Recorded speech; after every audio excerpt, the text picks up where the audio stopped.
Hi guys, Master of Zilch.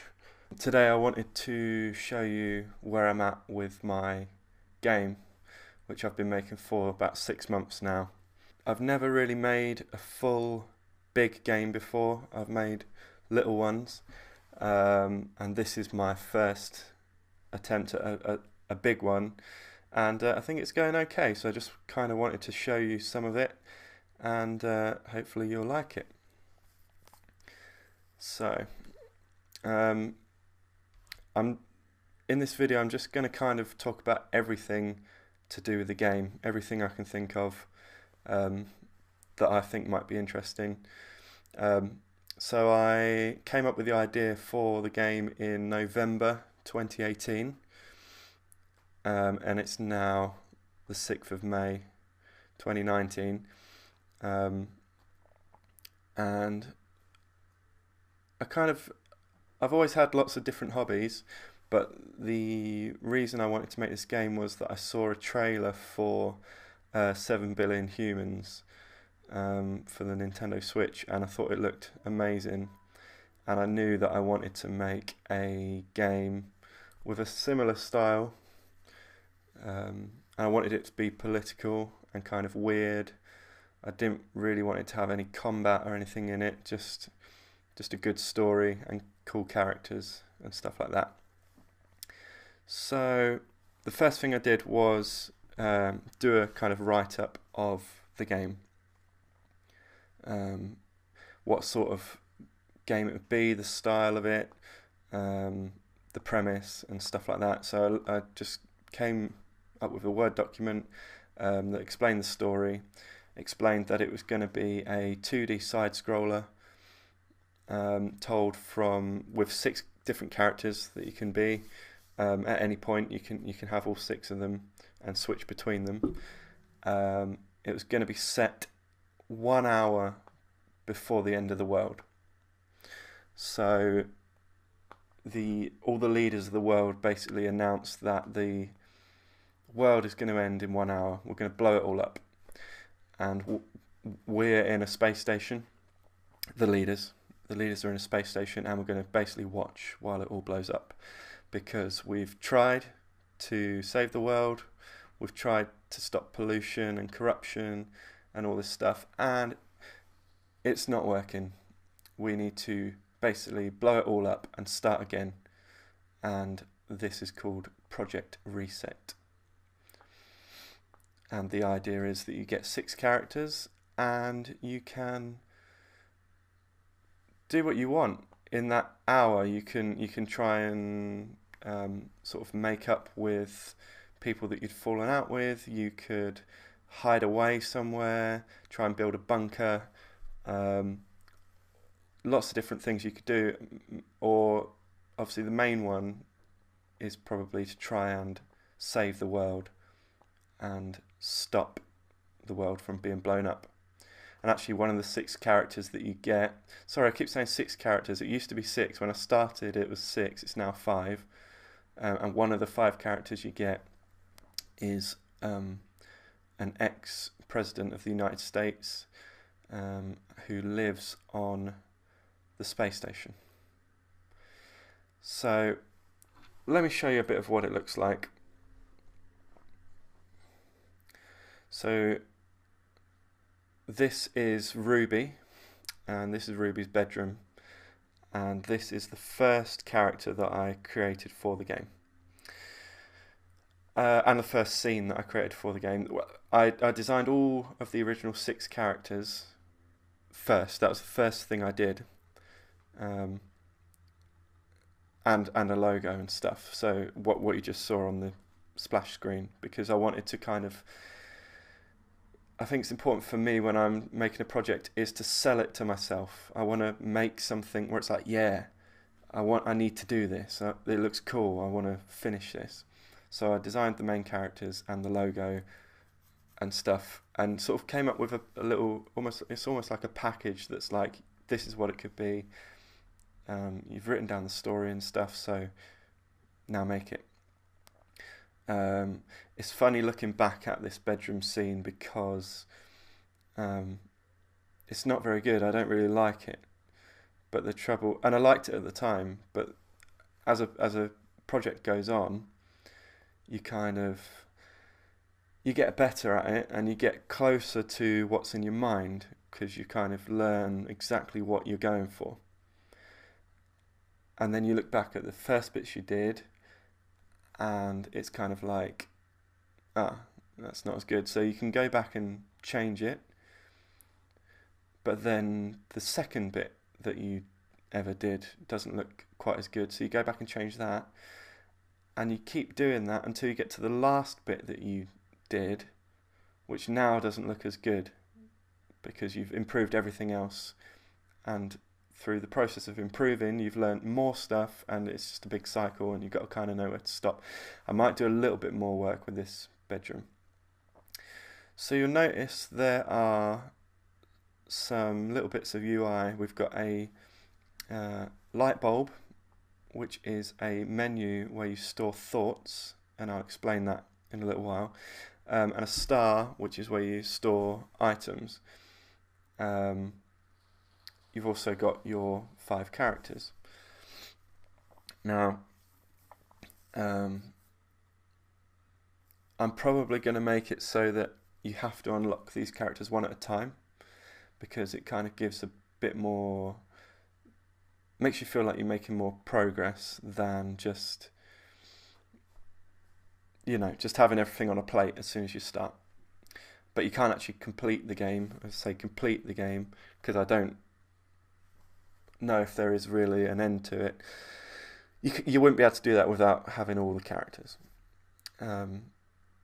So I've stuck with a really simple sort of 2D style for the characters. It's just kind of vector art. I didn't want to spend ages. Here's the thing, so I always try and make shortcuts for myself.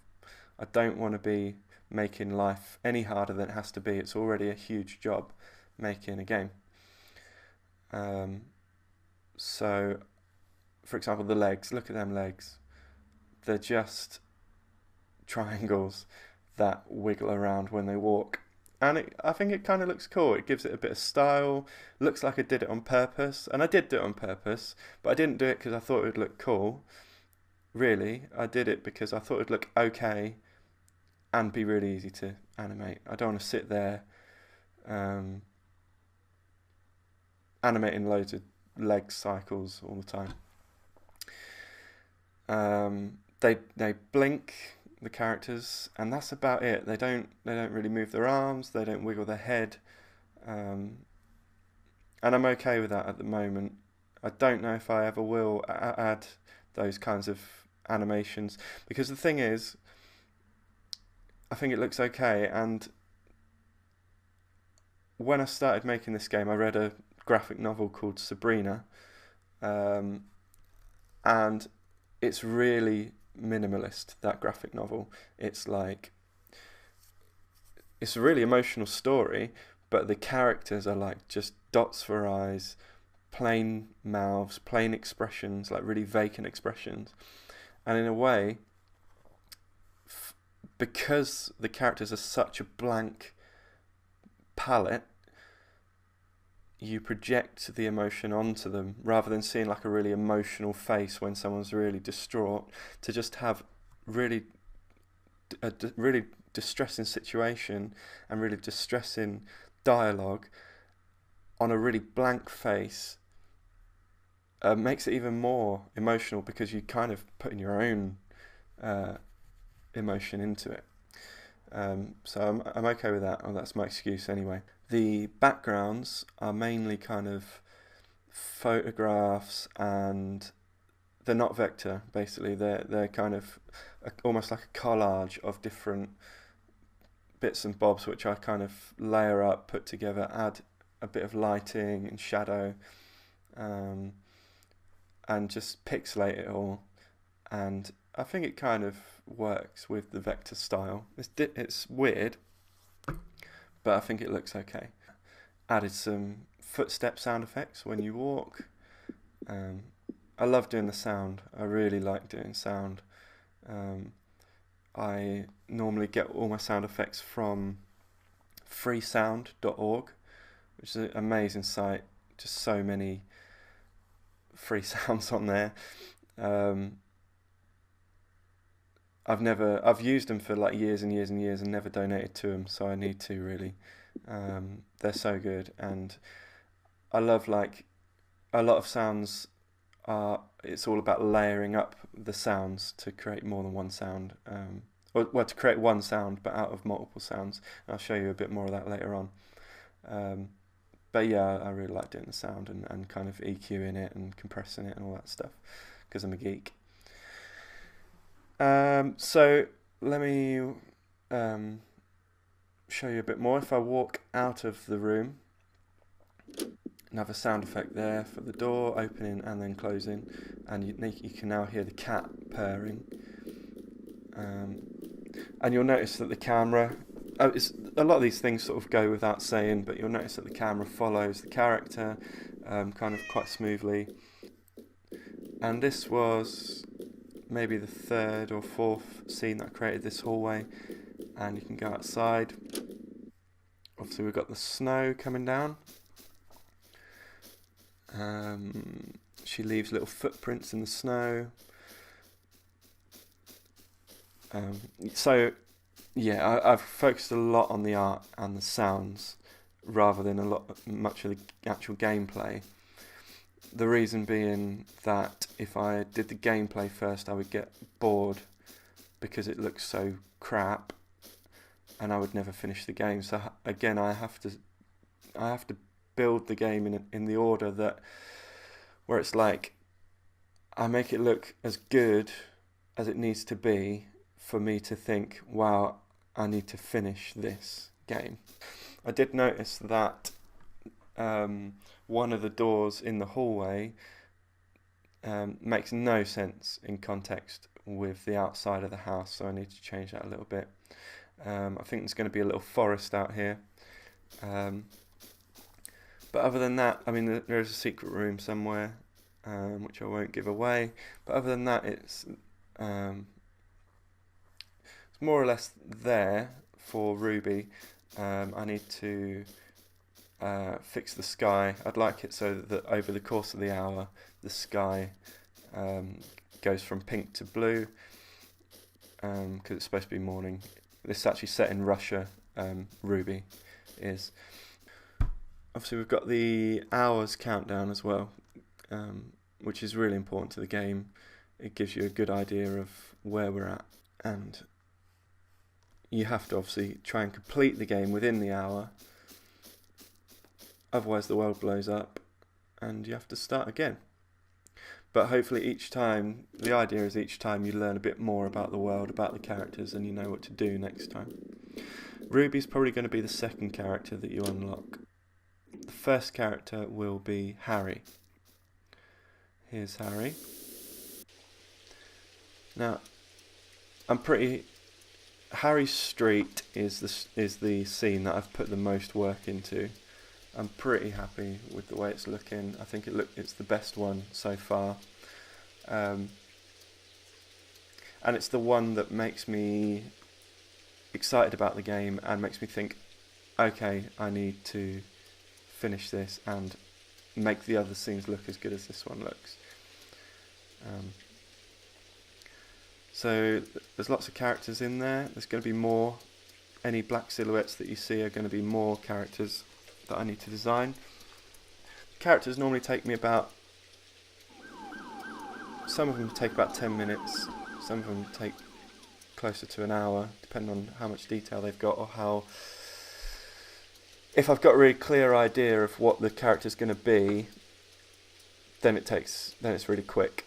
If I'm sort of sitting there experimenting and stuff, then it takes a lot longer. So I'm going to show you the speech system. If I try and take this woman's umbrella, you'll see that she tells me not to. And I've then got a choice. Well, I haven't even got a choice on this one. Normally, you'll get a choice of up to two responses. And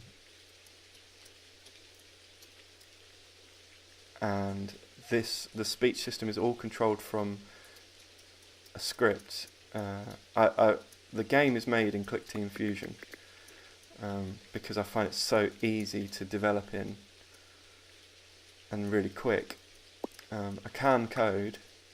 I spend all day at work coding every day, so it's quite nice to not code when I make the game. But all the speech system is written in code, which the game speaks to by connecting online. Which means that I can change the speech at any time if I want to, if I notice mistakes, or if I want to translate it, or if I want to add more. And it's all like a big tree, so every time someone speaks to you, you get up to 2 choices, and each of those choices will take you down another branch, and then you'll get another 2 choices, and so on. And I think that would have been really hard to develop in Clickteam Fusion. It's a good bit of software, but it just would have been a nightmare to not do it in code. And the idea is that the way you're going to play this game and save the world is to talk to people. Certain things that people say will give you a thought, which, you know how most games you'll have an inventory of things that you've collected, like rocks and, I don't know, I don't play many games, but you collect stuff, right? Wood and stuff. In my game you collect thoughts, and they go into this light bulb thing.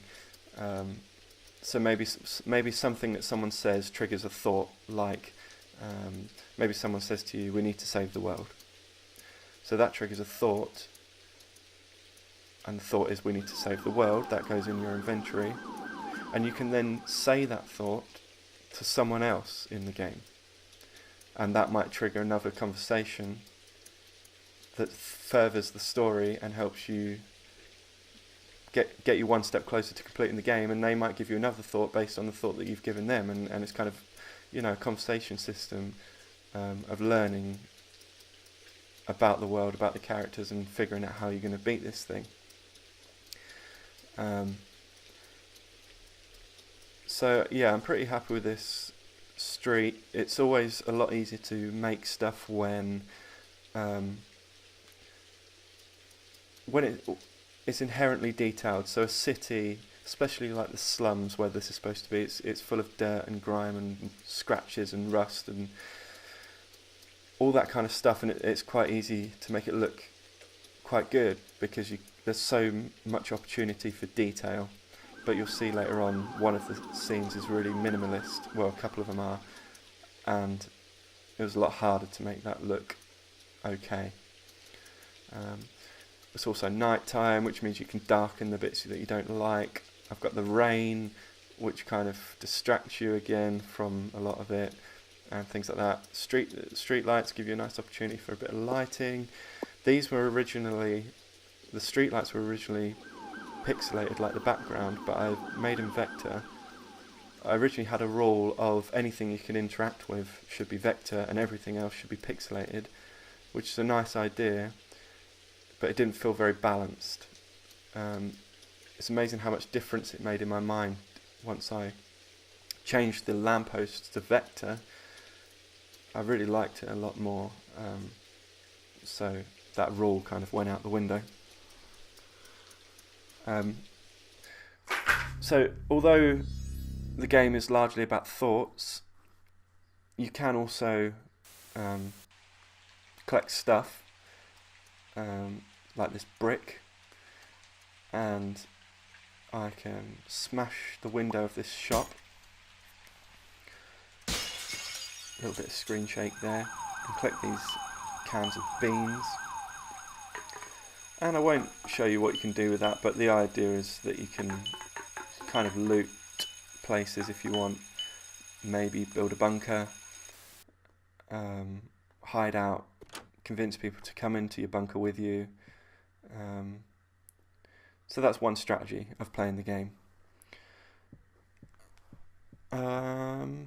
So yeah, that's Harry, and he's an old man, he's homeless, so if you see him, give him some money and, you know, talk to him. He's really nice, and his dog's lovely. The dog is called Theodore. Harry's probably going to be the first character you get in the game for a few reasons. I think the scene looks the nicest, so it's a good one to start them off with. It's quite easy to build the bunker in Harry's. Four of the characters you can build a bunker. The fifth one is the one on the space station, so you can't build a bunker. But Harry's bunker is the easiest to build and figure out how to build it. So he's a good one to start them off with. There's also lots of characters in Harry's scene, which introduces you to the chat system and stuff. And yeah, I think that's it for Harry. There are more places to explore, but I don't want to show you everything. Then we've got Huang. He's a little 10-year-old computer genius who lives in Vietnam. He might be my favourite character. This scene still isn't finished, which is disappointing because I really wanted to have everything done by the end of April. As I say, it's the start of May now, and it's not done. But and there's no like parallax on it. The buildings aren't finished. There's no people, not even any silhouettes of people. But I think his house looks pretty good. There's dust floating around. The little flicker effect on it. I'm a sucker for like little effects and stuff. I think it really adds to it. So I like the flicker of the TV and the lava lamp and stuff like that. So yeah, similar idea. You talk to people. It's all the same. You talk to people. You get ideas. You give those thoughts and ideas to other people, and you're learning and progressing the story and figuring out what to do. I don't really like combat in games. I think it's boring. I think, as I said, I don't play many games, which is bad, but I just don't get time. But the games that I do play really don't have much combat in them. They're normally adventure games and stories and puzzles and stuff. I just think that we've got some amazing game developers out there, and I don't know why we always resort to just... And don't get me wrong, I'm not like a prude or anything like that. Like, I don't care about violence in games. I don't see a problem with it, apart from it's a bit boring. There's so much more we can do. But whatever, that's... people can play and make what they want. But I can definitely see a trend slowly going towards less combat, because there's so much more that we could do. That's Huang, and he's going to have... So Ruby's got like kind of 3 or 4 scenes. She's got her bedroom, hallway, outside, and a couple of extras. Harry's got the street, the bar, Alco Jazz, and a couple of extras. And then Huang's got his street, his home, and he'll have a factory and a couple of extras. This is Dinky. This is Dinky's girlfriend, Chloe. Dinky is a famous YouTuber. And this actually brings me on to a really big part of the game. So obviously we've got 5 characters. And they've all got their own little stories, and they all take place within the same hour, but they're not really connected, or are they? Well, in my game you can use social media. You know how I said about how you can collect thoughts and store them and use them? Well, in the game you can use social media to share those thoughts. So for example, Dinky, this guy, has got YouTube. He's a famous YouTuber. He can put any of his thoughts on YouTube, and one of the other characters could go on their laptop or whatever and view that thought, and now one of your other characters has got that thought, which they might be able to use on one of the characters in their scene, and vice versa. And it's all about working together and using social media to share ideas, share thoughts, share out how we're going to fix this and how we're going to prevent the world from being blown up. Dinky has got... This is the scene I was talking about where it's really minimalist. It's really hard to make it look good because texture is important for making something look good. So I've added a bit of texture to like the carpet and the walls and stuff. I don't mind it, but it's probably my least favourite. He's got quite a lot of scenes. This will be the 4th guy that you unlock. So I wanted to sort of step it up a bit.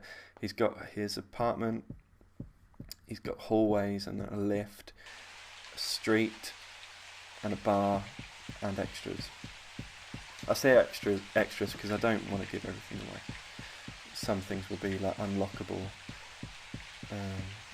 again by using thoughts and items to figure out certain things. I really like the bar. I think that's good. It's like a gaming bar. It will look a lot better once it's got more people in it and stuff. So just a quick note about the soundtrack actually. The soundtrack, it's an hour-long soundtrack. And it was written way before I decided to make the game.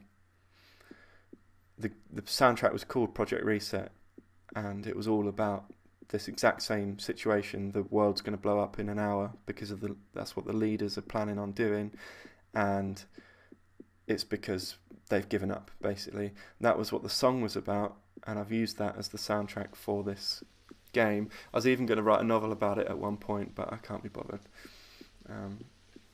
So that's the soundtrack, and it's kind of in different stages, and I think it fits really well. It's quite nice. And then the last one is Michelle, who's a woman who lives on a space station, as do all the world leaders and the richest people in the world and the best and brightest people in the world. They're all on this space station, and they're going to watch the world burn in 1 hour.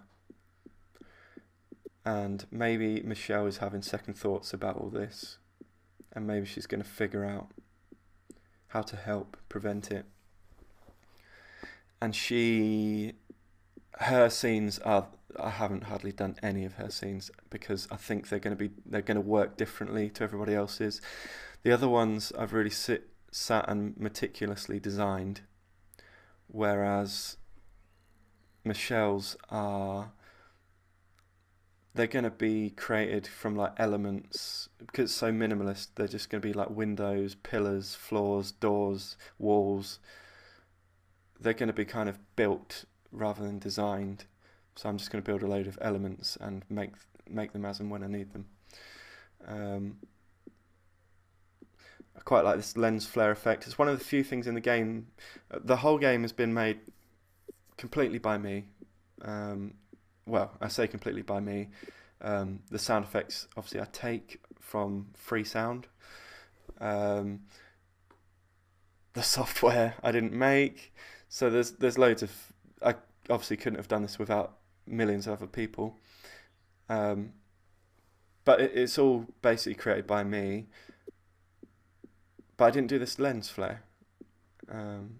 Because I just think it looks really good, and I couldn't have made one that looked that good, not without loads of time. So I bought it from Clickteam's assets store. It's like $5 or something, and I think it looks really good.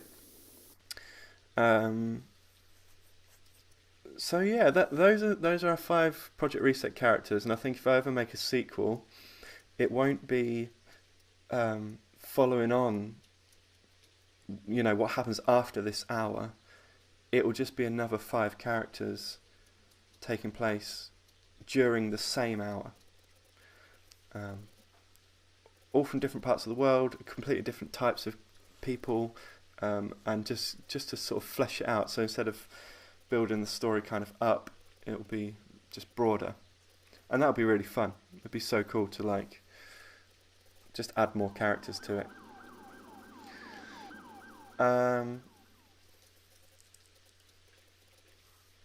So that's the main part of the video, and I think now that I've shown you most of it, Well, actually, let me just do a quick summary. So you've got the world is going to blow up in 1 hour because the leaders of the world have decided Earth can't be saved. We need to blow it up. We're going to stay on a space station for 50 years, then come back down and start again. You've got 5 characters, including one that lives on the space station, and between them they're going to try and maybe stop this from happening. You can use thoughts as kind of a method of furthering the story. So a thought is like an item in your inventory, but it's something that you can actually say to someone, and you can share these thoughts on social media. And actually, you can say any thought on the game to any character in the game, and that's a lot of combinations that I'm going to have to write. You can share the thoughts on social media, which means literally any thought that you gain in that game, you can say to someone else, which might spark a conversation, which opens up a path to a whole new area of the game with different items and thoughts. And you've got 1 hour to play it, and once that hour's done, if you haven't saved the world, you'll start again. And yes, you will lose all your progress. Any characters that you unlocked will still be unlocked the next time you play, but other than that, you start from zero. And I think it'd be really fun. I think one of the biggest hooks of the game will be that it'll be easy to play, but really hard to complete. And my hope, everybody's got hopes for their game, but my hope would be that that loads of people try, but no one figures out how to complete it for a long time. And I'm probably kidding myself, but that would be cool. So yeah, this is part 1 of the video over, and I'm now going to kind of talk through a bit more of the development process, how I made certain things, how I'm still making certain things, how I design things, the chat system, the art, the sounds, the music, everything like that. So yeah, I hope you've enjoyed looking at the game. I hope you're kind of psyched to play it, and thank you for listening.